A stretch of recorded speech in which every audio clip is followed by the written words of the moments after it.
साथियों नमस्कार। आजकल हम प्रायः देखते हैं कि कुछ लोग जल्दी वजन कम करने के चक्कर में, चाहे शादी की बात हो, चाहे कहीं ट्रैवल करना हो, अपनी खूबसूरती को बनाना हो, उसके लिए क्रैश डाइट का बहुत ज़्यादा इस्तेमाल करते हैं। क्रैश डाइट में कुछ लोग खाने को अपने मॉडिफाई ऐसे कर देते हैं, या वाटर फास्ट करते हैं, या मील स्किप करके जीवन को व्यतीत करते हैं। उनके लिए बड़ी एक चेतावनी वाली बात है। 1 महीने में 20 किलो कम करें, पानी पीना बंद कर दें। इन सब का बॉडी पर क्या इफेक्ट होता है, सबसे पहले हम उस इफेक्ट में बात करेंगे गॉल ब्लैडर के ऊपर। गॉल ब्लैडर लिवर के नीचे एक ग्रंथि होती है, और उस ग्रंथि का काम होता है बाइल को सिक्रीट करना। हम जब भी कुछ खाते हैं तो वहाँ से बाइल सिक्रीट होता है, वो इंटेस्टाइन के अंदर जाकर आपके भोजन को हजम करता है।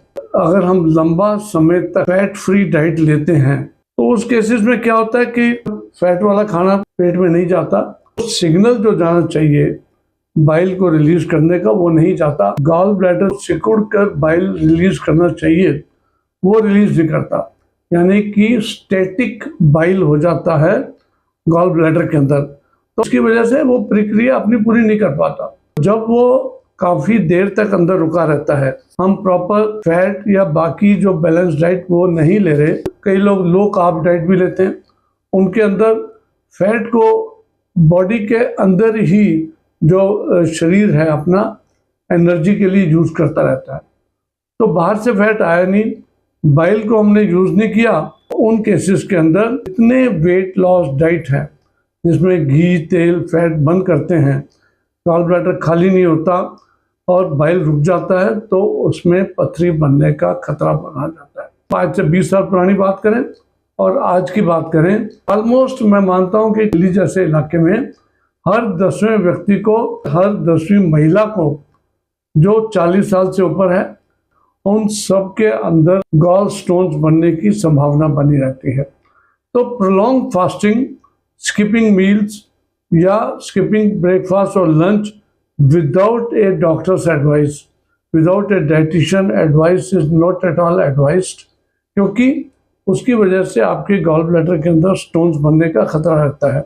जब स्टोन बनते हैं तो उसकी भी कुछ चेतावनियां हैं। कुछ लोगों को गैस ज़्यादा बनती है, कुछ लोगों को पेट के अंदर दर्द होता है, कुछ लोगों को राइट शोल्डर के अंदर दर्द होता है, उल्टियां शुरू हो जाती हैं। ये गॉल स्टोन्स के सिम्टम्स हैं।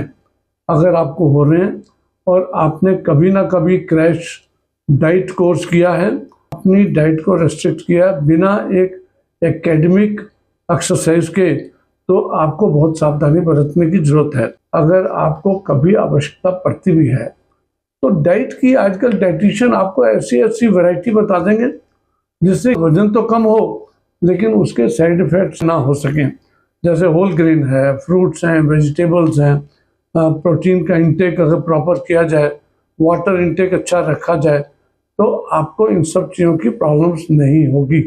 Weight loss can be beneficial अगर इसको हम ठीक तरीके से करें। गॉल ब्लैडर के स्टोन्स का मतलब आप समझते हो, गॉल ब्लैडर स्टोन्स में सर्जन की जरूरत पड़ती है, ऑपरेशन की जरूरत पड़ती है। जो ऊपर वाली डक्ट है उसके अंदर स्टोन अटक जाता है, एंडोस्कोपी करके उनको पथरियों को निकाला जाता है। अपने आप में चेतावनी मान लीजिए, हमें अपने आप के अंदर बहुत क्रैश कोर्स नहीं करना। डाइटिशियन की जरूरत लेनी तो जरूरत पड़नी है तो उसको इस्तेमाल करें, और साथ में जरा सा भी ऐसा कुछ सिम्टम होता है तो go to your doctor, go to your surgeon, और उसकी सलाह मानकर आप आगे इलाज